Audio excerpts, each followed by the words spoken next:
Okay, so this is how the upper control arms are removed, starting with the passenger. So first of all, I remove the air intake.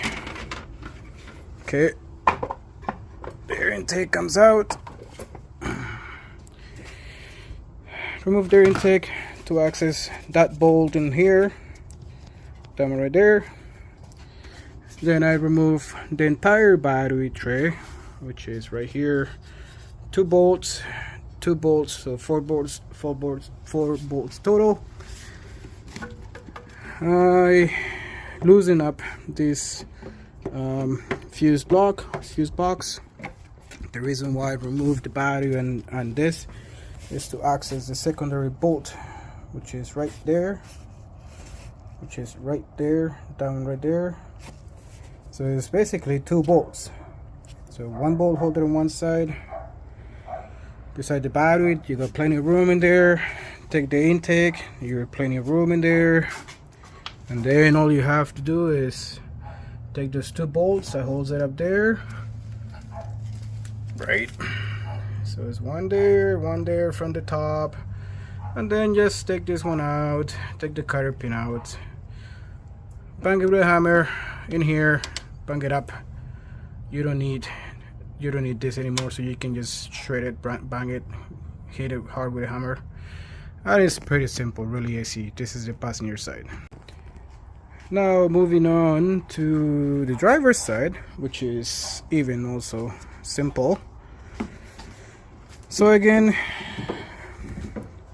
things that I removed to make room and make it easier. Mine is manual, so I did loosen up the clutch reservoir to the side. The bolt on this side is right there. You see it coming out, basically right beside the strut tower. Right there, I loosen up this bracket with connector right here to get more room for the ratchet to go in there. Okay, that's for the stuff closer to the firewall. On the other side, I did loosen up the cruise control module. Loosen it up so I can just put it on the side. It gives me plenty of access to access the secondary bolt. And once again, loosen them up, they just come out.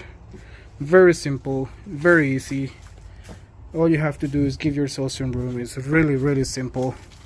Oh, and this one too, this is part of the cruise control, I believe, or is another, anyways, somewhere there. Anyways, this is part of the cruise control. These two, the clutch reservoir, that gives me room. Then when down here, this will come out. This is the old one, I know it's rusty. That will come out.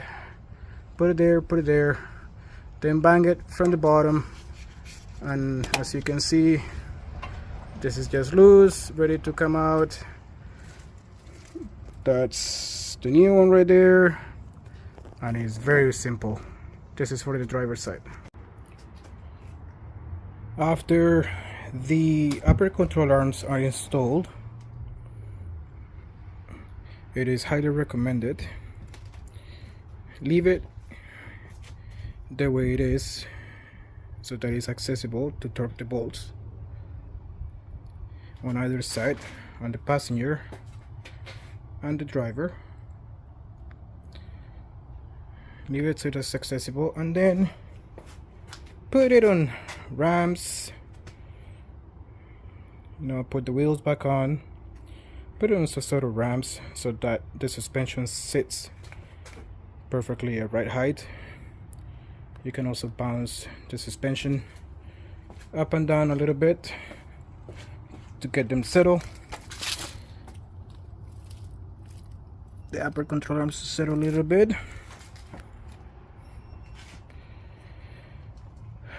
Okay, so bounce it up and down, let them settle, and then you can torque the bolts to the right spec. I haven't checked what the spec on that bolt and that bolt over there are. I also need to check the torque spec for the ball joint bolt, the nut, sorry. And that's pretty much it. Let it settle down at right height, torque it, and then you don't overload the suspension when it's not at right height. It will wear prematurely when the bolts are torqued, when they're torqued not at right height.